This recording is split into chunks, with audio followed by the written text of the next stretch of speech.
Welcome to the Past Shutter channel, where we explore rare historical moments and the stories behind them. Be sure to subscribe so you don't miss more videos like this one.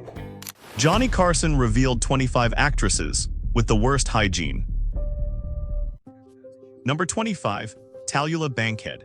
Tallulah Bankhead's legendary disregard for personal hygiene became notorious among Hollywood crews who worked with her in the 1940s. According to costume designer Edith Head's private notes, Bankhead would wear the same undergarments for weeks during filming, creating unbearable odors on closed sets.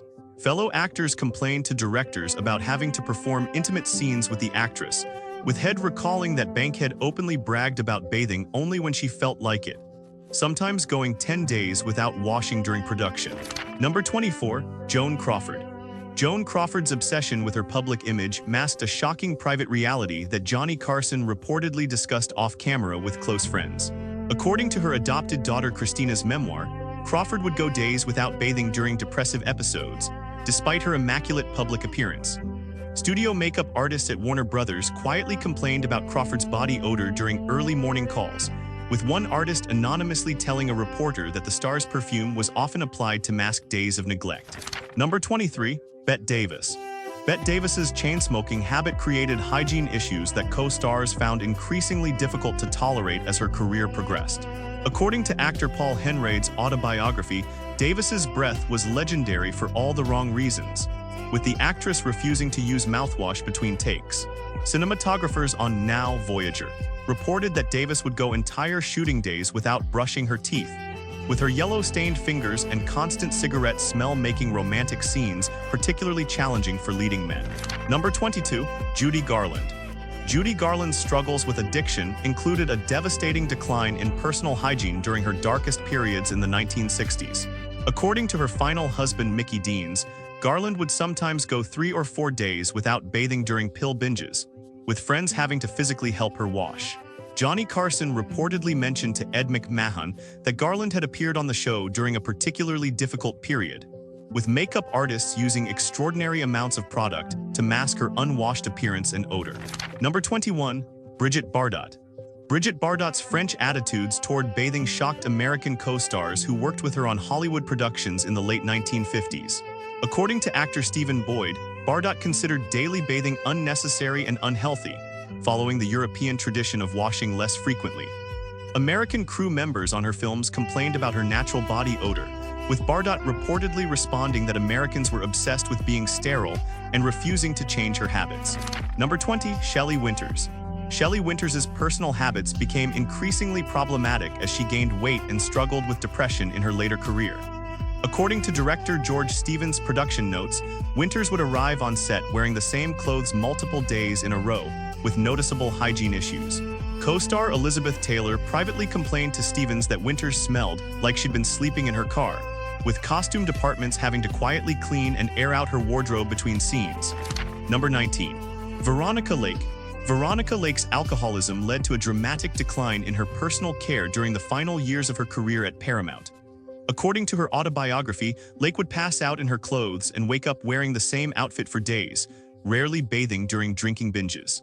Alan Ladd, her frequent co-star, reportedly told director Stuart Heisler that Lake's hygiene had become so poor that he requested a stand-in for close-up scenes, with the actress smelling of stale alcohol and unwashed hair.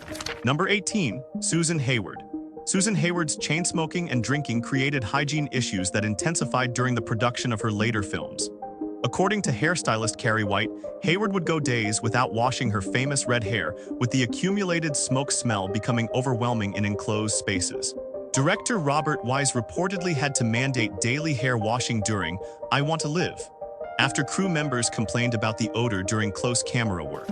Number 17. Kim Novak. Kim Novak's sensitive skin issues led to bathing habits that co-stars found concerning during her tenure at Columbia Pictures.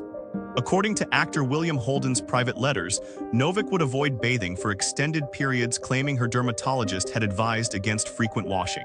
Alfred Hitchcock reportedly complained to studio executives during Vertigo that Novak's hygiene was affecting intimate scenes, with James Stewart diplomatically requesting she wash before their kissing scenes. Number 16. Greta Garbo. Greta Garbo's reclusiveness extended to personal hygiene habits that shocked the few people allowed into her private world. According to her niece Gray Ricefield, Garbo considered bathing a waste of time and would go remarkable lengths to avoid it, sometimes a week or more without washing.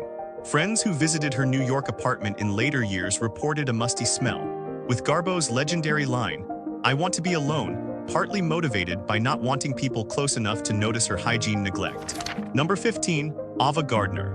Ava Gardner's heavy drinking led to periods of severe hygiene neglect that friends and coworkers witnessed during her declining years. According to biographer Lee Server, Gardner would go on multi-day drinking binges without bathing or changing clothes, with her London apartment described by visitors as having an overwhelming stale smell. Frank Sinatra reportedly told friends that Gardner's beauty had always been marred by her casual attitude toward personal cleanliness. Number 14. Barbara Stanwyck. Barbara Stanwyck's no-nonsense attitude extended to hygiene in ways that surprised her more glamorous co-stars. According to actor Robert Taylor, his ex-wife Stanwyck considered elaborate grooming routines wasteful vanity and would frequently skip showers before early morning calls. Directors noted that Stanwyck would wear the same costume pieces multiple days without requesting cleaning, with crew members on the Big Valley commenting privately about her distinctive natural odor. Number 13. Mae West. Mae West's thick stage makeup and heavy perfumes concealed hygiene habits that shocked people who knew her off-camera. According to her longtime maid, West would sometimes go 3 or 4 days without removing her makeup or bathing, simply applying new layers over the old. Co-star Cary Grant reportedly told director Raoul Walsh that West's dressing room had an overpowering smell of old cosmetics, sweat, and perfume that made him nauseous during breaks. Number 12. Jane Mansfield. Jane Mansfield's numerous dogs and chaotic household created hygiene issues that followed her to film sets and public appearances. According to columnist James Bacon, Mansfield would arrive at Hollywood events smelling of dog urine and unwashed clothes, with her famous pink mansion described by visitors as having an unbearable animal smell. Johnny Carson reportedly refused to have Mansfield sit on his couch during a Tonight Show appearance, instead keeping her standing at a distance from the desk. Number 11. Hedy Lamarr. Hedy Lamarr's shoplifting arrests in her later years revealed a life of isolation and declining hygiene that saddened those who remembered her beauty.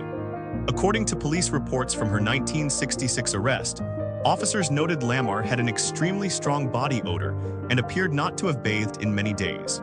Store employees testified that they could smell her before seeing her, with the once glamorous star's fall from grace including a heartbreaking neglect of basic personal care. Number 10. Joan Blondell.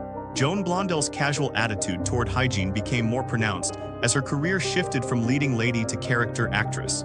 According to her Cincinnati Kid co-star Tuesday Weld, Blondell would joke about not bathing and wear the same undergarments throughout multi-day shoots.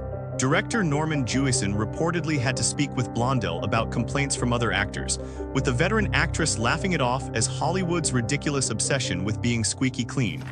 Number 9. Dorothy Dandridge. Dorothy Dandridge's mental health struggles in her final years included a tragic decline in self-care that friends witnessed helplessly. According to her manager Earl Mills, Dandridge would go days without bathing during depressive episodes, with her West Hollywood apartment becoming increasingly neglected. Friends who tried to help reported that Dandridge had lost interest in the grooming routines that once made her Hollywood's most beautiful woman, with her death in 1965 occurring during a period of severe personal neglect. Number 8. Vivien Leigh. Vivien Leigh's mental illness included periods of shocking hygiene neglect that her husband Laurence Olivier tried desperately to conceal from the public. According to Olivier's autobiography, Leigh would go through manic phases where she refused to bathe for weeks, with their home staff instructed to try to encourage her to wash. Director Elia Kazan reported that during A Streetcar Named Desire, Leigh's hygiene varied wildly depending on her mental state, with some days requiring extensive cleaning and preparation before she could be filmed. Number 7. Rita Hayworth. Rita Hayworth's early Alzheimer's disease manifested partly through declining hygiene that shocked friends who remembered her glamorous peak. According to her daughter Yasmin Aga Khan, Hayworth would forget to bathe for days, not understanding why people were trying to get her to shower. By the late 1970s, Hayworth required full-time care partly because she would resist all attempts at personal grooming, with the tragic deterioration of Hollywood's love goddess, including the loss of all interest in her once meticulous appearance. Number 6. Frances Farmer. Frances Farmer's mental breakdown and institutionalization revealed to the public her complete abandonment of personal hygiene during psychotic episodes. According to hospital records from Western State Hospital, Farmer would refuse to bathe for weeks, having to be forcibly washed by staff when her odor became unbearable to other patients. Farmer's autobiography described her lowest moments, including times when she was too lost to care about cleanliness, with her tragic story including the humiliation of having basic hygiene forced upon her. Number 5. Judy Holliday. Judy Holliday's private life included hygiene habits that shocked friends who knew the brilliant actress behind the ditzy blonde persona. According to her close friend Sydney Chaplin, Holliday suffered from depression that manifested in going days without bathing or changing clothes, despite her spotless public image. Johnny Carson reportedly told staff after a Tonight Show appearance that Holliday had arrived smelling strongly of body odor beneath heavy perfume, with makeup artists having to tactfully address the issue before she could appear on camera, making her situation particularly embarrassing, because it contrasted so sharply with her polished screen image. Number 4. Jean Tierney. Jean Tierney's mental breakdown following her daughter's disability included a devastating decline in self-care that led to her institutionalization. According to her autobiography, Tierney went through periods where she couldn't bring herself to bathe for weeks, with her depression manifesting in complete neglect of hygiene. Her psychiatrist's notes from Menninger Clinic described Tierney's admission condition as severely unkempt, with the actress later writing that she had forgotten what it meant to be clean during her darkest period. Number 3. Lana Turner. Lana Turner's glamorous image hid periods of personal neglect tied to her tumultuous life and relationships. According to biographer Cheryl Crane, her daughter, Turner would sometimes skip bathing for days during emotional crises or heavy drinking spells in the 1950s, with co-stars on sets like Peyton Place noting her reliance on heavy perfume to cover unwashed skin and hair. Crew members whispered about the contrast between her screen elegance and off-camera dishevelment, especially after her infamous scandals, when her hygiene reportedly suffered amid public scrutiny and private turmoil. Number 2. Elizabeth Taylor. Elizabeth Taylor's legendary beauty was occasionally overshadowed by hygiene lapses during her more chaotic personal periods, particularly amid her marriages and health struggles. According to accounts from friends and biographers like Kitty Kelly, Taylor would go extended stretches without proper grooming during depressive or illness-related episodes in the 1960s and 1970s, with her famous violet eyes and makeup masking unwashed hair and body odor from heavy perfume overuse. Co-stars on films like Cleopatra reportedly dealt with her demanding presence, but offset stories emerged of her casual attitude toward bathing when overwhelmed, turning the once pristine star into someone whose scent, described as a mix of expensive scents over neglect, became a hushed topic in Hollywood circles, contrasting sharply with her eternal image as a glamorous icon. Number 1. Linda Darnell. Linda Darnell's tragic final years included a decline in hygiene that friends found almost as heartbreaking as her eventual death in a house fire. According to biographer Ronald Davis, Darnell's alcoholism led to periods where she would go a week or more without bathing, living in increasingly squalid conditions as her career and finances collapsed. Friends who visited her reported that Darnell's once beautiful home smelled of unwashed clothes, stale alcohol, and neglect, with the actress who had been Fox's gorgeous leading lady reduced to a state where she couldn't maintain basic cleanliness. On the night of her fatal fire in 1965, witnesses reported that Darnell had been drinking for days and appeared not to have bathed in over a week, making her death even more tragic as it came at the absolute lowest point of her physical and mental decline.